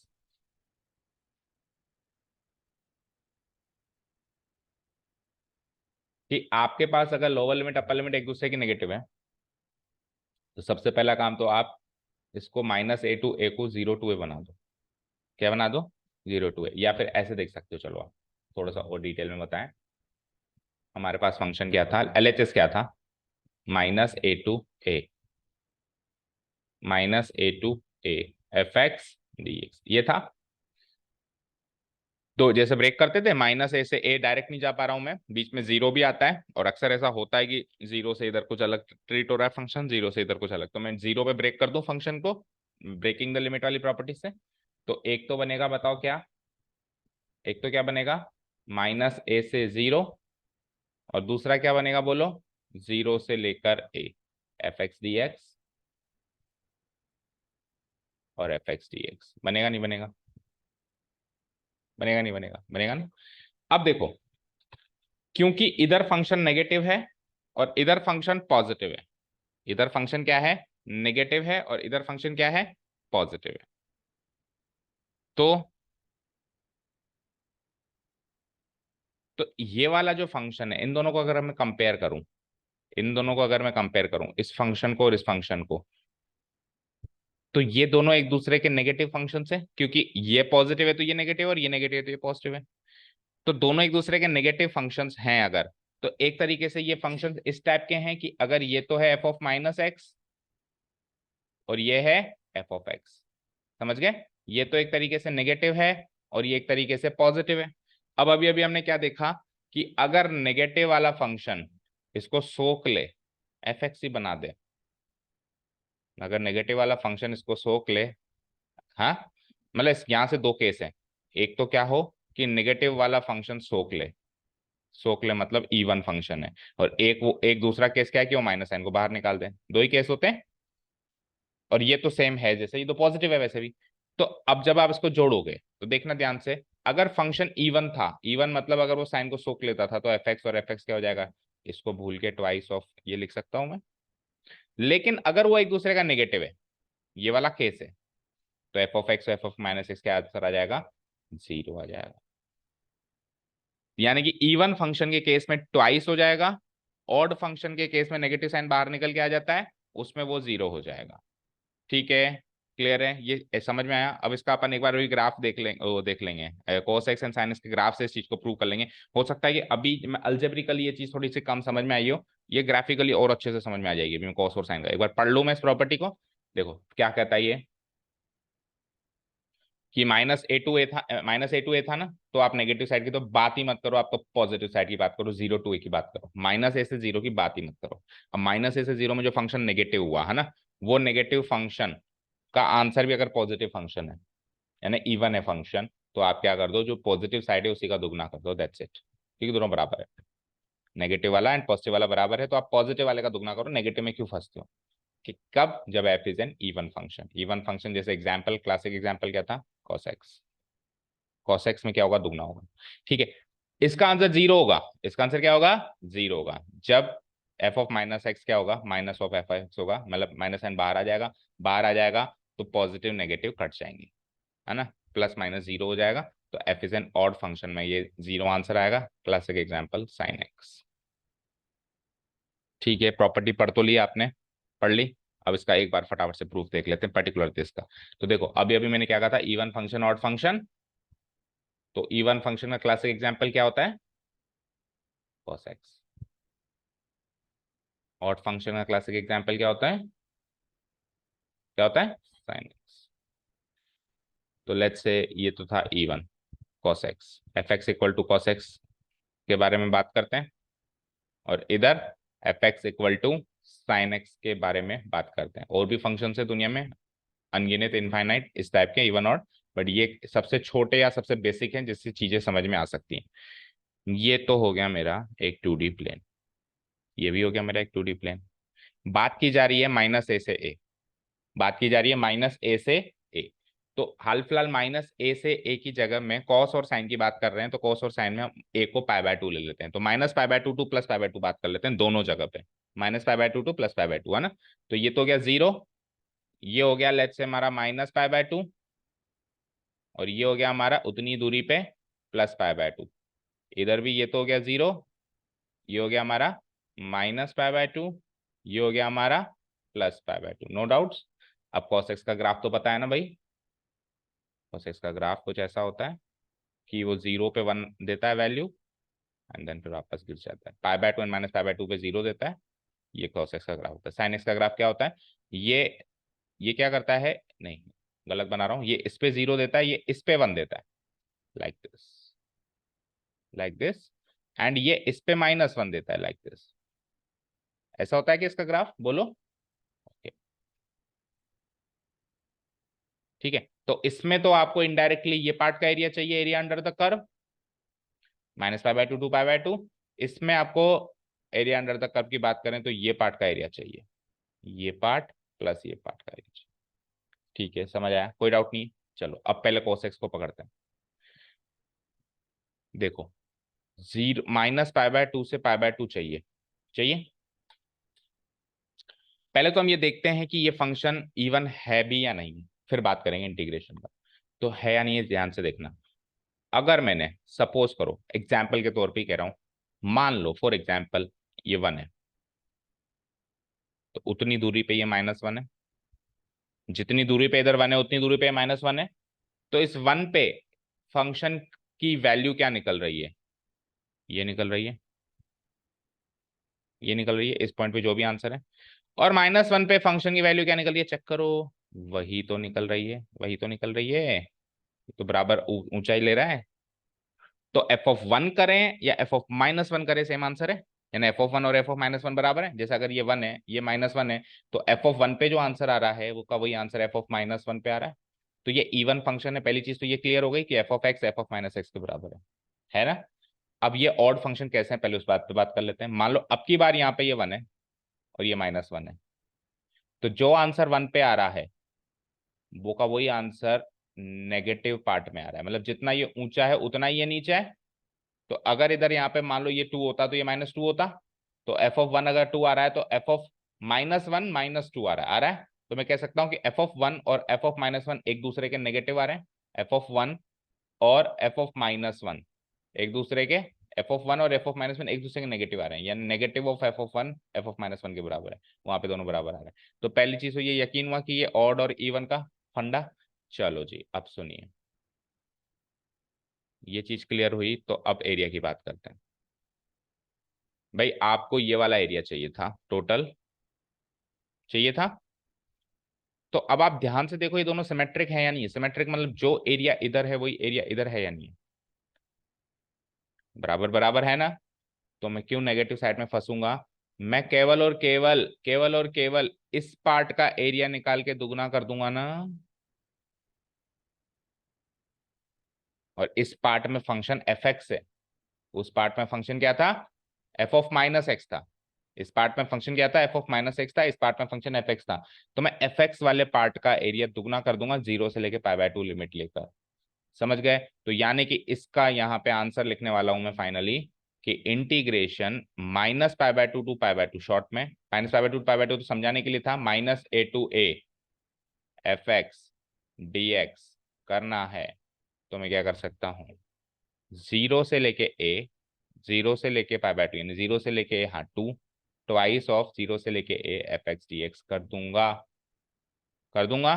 प्रोवाइडेड दैट, ये तभी कर सकता हूं मैं, प्रोवाइडेड दैट कि इफ लिख देता हूं, इफ एफ ऑफ एक्स, नहीं एफ ऑफ माइनस एक्स और एफ ऑफ एक्स बराबर है, इस पूरी बात को कि एफ ऑफ माइनस एक्स और एफ ऑफ एक्स बराबर होने की पूरी बात को हम कह सकते हैं कि फंक्शन इवन है।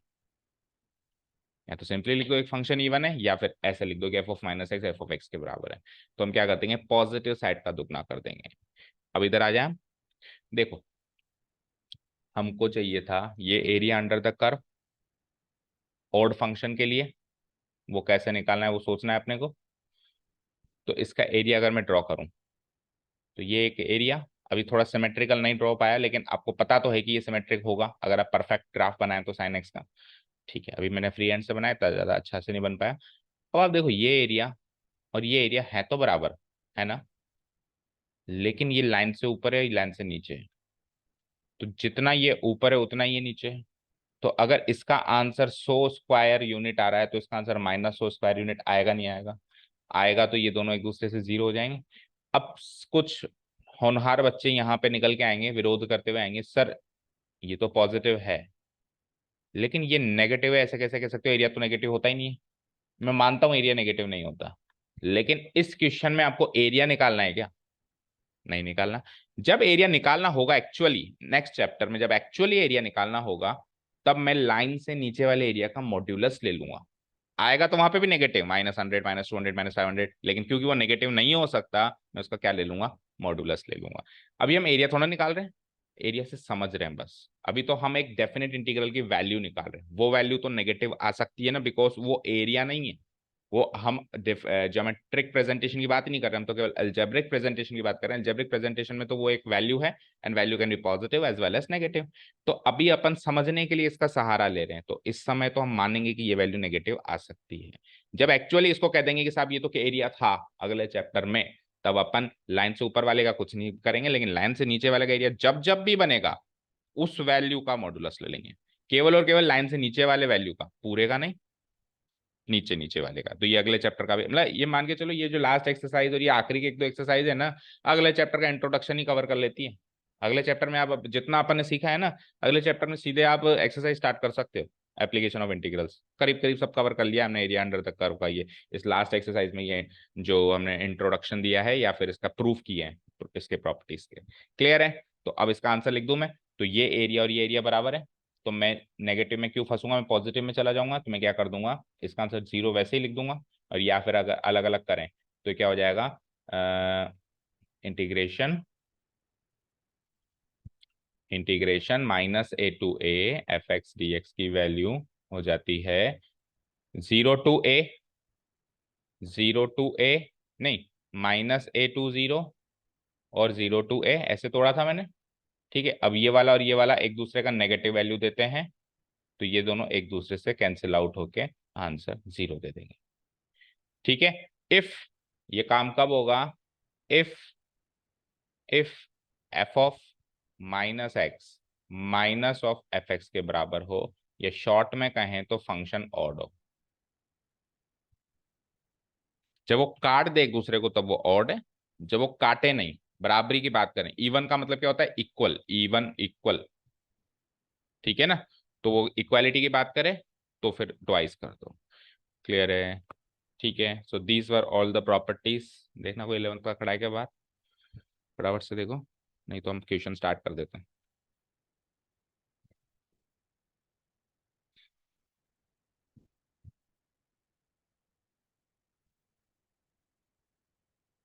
नहीं है, चलो आप, आपका स्कूल तो लेट है ना अभी। ओके, अपर लिमिट नीचे वाले लिमिट की नेगेटिव। तो देखो, हमने डेफिनेट इंटीग्रल में से छोटे से बड़ा सीखा है, ठीक है। बड़े से छोटा तभी होता है जब फंक्शन के बाहर माइनस साइन लगा हुआ हो, ताकि वो माइनस माइनस को प्लस कर दे। तो हम फंक्शन के बाहर माइनस साइन वाला केस कंसीडर ही नहीं कर रहे हैं ना, तो इसलिए हमेशा छोटे से बड़ा होगा, छोटे से बड़ा होगा तो नीचे नेगेटिव होगा, ऊपर पॉजिटिव होगा। ठीक है, क्लियर है? ओके, चलो बढ़ते हैं हम आगे। अच्छा, नाम लिया और हाजिर हो गए क्या?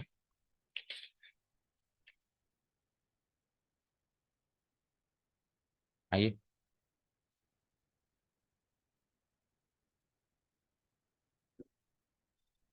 और कोई नहीं आया?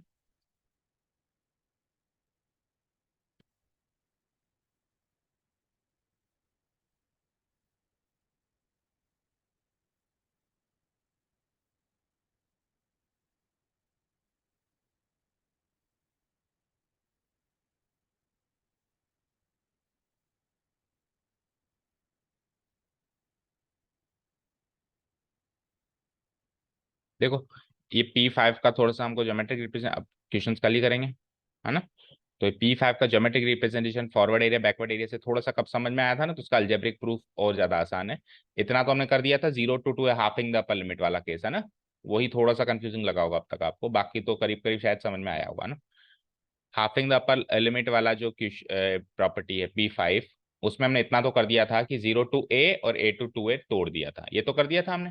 अब इसका तो वैसे भी हमने कुछ छेड़खानी करी नहीं थी, जो भी किया था इधर ही किया था, है ना। तो इसमें हम क्या कर देंगे, देखो ध्यान से, इसमें हम क्या कर देंगे, x की जगह 2A - x को t अजम्पशन किया है इन्होंने। क्या अजम्पशन किया है? सेकंड इंटीग्रल में क्या किया है? t = 2A - x। फिर differentiating both side with respect to x किया, तो t बिकम्स dt और 2A - x बिकम्स -dx। अब लिमिट भी चेंज करनी पड़ेगी, तो लिमिट है a से 2A। तो जब x a था, तो यहाँ पे अगर मैं x की जगह a रख दूं, तो 2A - a t जो है वो a ही रह गया, a ही रह गया। और जब x 2A था, तो यहाँ पे मैं 2A रख दूं, तो 2A - 2A 0 हो गया। तो जो लिमिट कल तक जो लिमिट a से लेके 2A थी, वो लिमिट आज की तारीख में a से लेके 0 हो गई। कल तक जो लिमिट a से 2A थी, आज की तारीख में a से 0 हो गई। अब आप जब सब्सटीट्यूशन करोगे, तो ये सेकंड इंटीग्रल का सॉल्यूशन है केवल। फर्स्ट इंटीग्रल का तो छेड़खानी करी नहीं है ना। सेकंड इंटीग्रल का मैं कैसे करूंगा, a से लेके 2A चेंज हो गया, a से लेके 0, और dt की वैल्यू -dx है, तो माइनस बाहर निकाल के अंदर dt, और x की जगह 2A - t। कोई डाउट नहीं है? यहां तक कोई डाउट नहीं है? अब पहली पहली प्रॉपर्टी यूज कर लूं मैं इसमें, डमी वेरिएबल प्रॉपर्टी। तो t की जगह x रख सकता हूं, वापस रख सकता हूं। अच्छा देखो, उससे पहले एक काम और किया है, माइनस साइन का अंदर इंट्रोडक्शन किया। तो माइनस साइन का अंदर इंट्रोडक्शन किया, तो A20 0 2A बन गया वापस, और ये पॉजिटिव हो गया। और उसके बाद फिर हमने क्या किया, t को x रख दिया। तो जो सेकंड इंटीग्रल है एक्चुअली वो ऐसे बन गया, और फर्स्ट इंटीग्रल के साथ छेड़खानी करी नहीं। तो ये प्रूव करना था अपने को, इसकी जगह मैं ये वाला पार्ट रख सकता हूँ। तो जो भी चेंजेस हुआ सेकंड में हुआ, फर्स्ट में नहीं किया। 2A - x कैसे आया? फिर से आओ, छोड़ो सब कुछ, इधर आओ। इंटीग्रेशन है a से लेके 2A f(x) dx। फर्स्ट वाले का तो कोई डाउट ही नहीं है, आपको इसको प्रूव करना है आपको, है ना। कि ये सर, ये वाली चीज 0 से लेके a f(2A - x) कैसे बनी, इसी पे डाउट है कि ये चीज ऐसे कैसे बनी। तो मैंने क्या कर दिया यहाँ पे, 2A - x को t रख दिया। क्या रख दिया? t। t = 2A - x। Substitution, differentiating both side with respect to x क्या हो जाएगा? dt। और इधर क्या हो जाएगा? dt। इधर क्या हो जाएगा? -dx हो जाएगा। लिमिट चेंज कर दूं मैं, तो लिमिट क्या है? 0 से लेके a। तो x की वैल्यू 0, x की value a, implies implies t की वैल्यू क्या होगी निकालनी है आपको। तो 2a, x की जगह 0 रखा तो ये 2a, x की जगह 0 रखा तो ये 2a, और x की जगह a रखा तो 2A - a।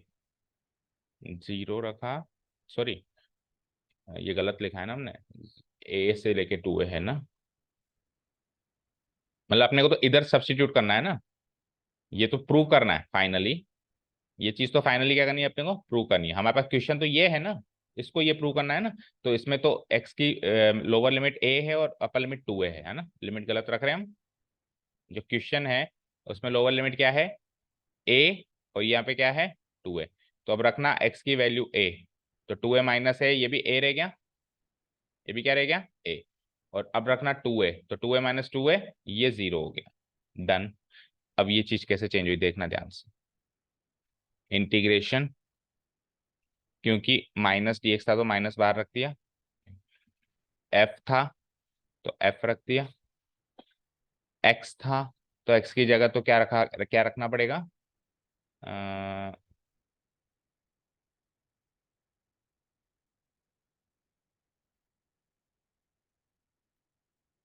2a minus x था।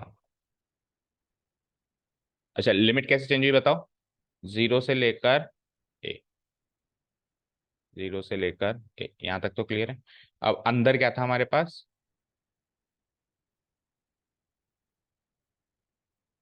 अंदर क्या था 2a माइनस एक्स।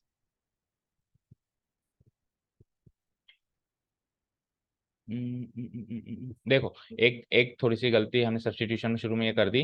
देखो इसको तुमको देखना ही नहीं है ना, हमको तो यहाँ से स्टार्ट करना है। तो हमने जो t equal to 2a minus x substitution किया है, इसकी जगह x equal to 2a minus t करना। सब्स्टिट्यूशन तो यहाँ से स्टार्ट करना है ना, तो x equal to 2a minus t, तो यहाँ से भी वही हुआ क्या, dx equal to minus d t हुआ। और लिमिट अब जब आप रखोगे तो ये का यही पार्ट आएगा ना, लिमिट में चेंजेस नहीं आएगा। अब आप आ जाओ, x की जगह तो क्या रखना है आपको 2a माइनस टी, ठीक है अभी। और dx की जगह माइनस डी टी रखना ही था, जिसमें से माइनस साइन बाहर आ गया, डी टी अंदर आ गया। अब माइनस के अंदर एंट्री कराऊंगा, जैसे ही प्लस कराऊंगा तो ये लिमिट उल्टी हो जाएगी। कैसे, जीरो टू ए हो जाएगा, ए टू, जीरो टू ए थोड़ा ना था, ए टू जीरो पहले ही था, पहले ही क्या था ए टू जीरो, लोअर टू अपर, पहले ही ये ए टू जीरो था, लेकिन अंदर जाने के बाद ये जीरो टू ए हो जाएगा, ठीक है। और टी को अब डमी वेरिएबल प्रॉपर्टी से हम क्या कर देंगे, एक्स में चेंज कर देंगे, तो जीरो से लेके ए f of 2a minus x D x. अब ये इससे मैच हो गया। स्टार्ट यहां से करना है, उसको नहीं देखना है कुछ भी, स्टार्ट यहां से करना है और इसमें x की वैल्यू क्या पुटअप कर देनी है, 2a माइनस टी पुटअप कर देनी है, और फिर जैसे अपन प्रोसेस कर रहे थे वैसे का वैसे करना है, ठीक है। ये सेकंड इंटीग्रल का है, और फर्स्ट इंटीग्रल के साथ छेड़छाड़ नहीं करनी है, इसके पहले जो फर्स्ट इंटीग्रल था वो एज इट इज रख देना, zero to f x D x, ठीक है। तो अभी सारी प्रॉपर्टीज एंड उसका प्रूफ्स क्लियर है। ये सारी प्रॉपर्टीज के प्रूफ्स अच्छे से और रिवाइज करो कल की और आज की वीडियो में, और कल जब अपन एक्सरसाइज करेंगे तो प्रूफ याद होंगे ना, तो प्रॉपर्टी चिल्ला चिल्ला के कहेगा क्वेश्चन की ये वाली प्रॉपर्टी लगनी है, वाली विद सीक्वेंस याद करना है, P0 है कि P1 है कि P2 है, क्योंकि वो क्वेश्चन के अंदर सोल्यूशन में मेंशन करना पड़ेगा कि which property are we using, तभी मार्क्स मिलेंगे, ठीक है। चलिए जाओ, thank you so much for listening to us, have a nice day, keep learning and bye.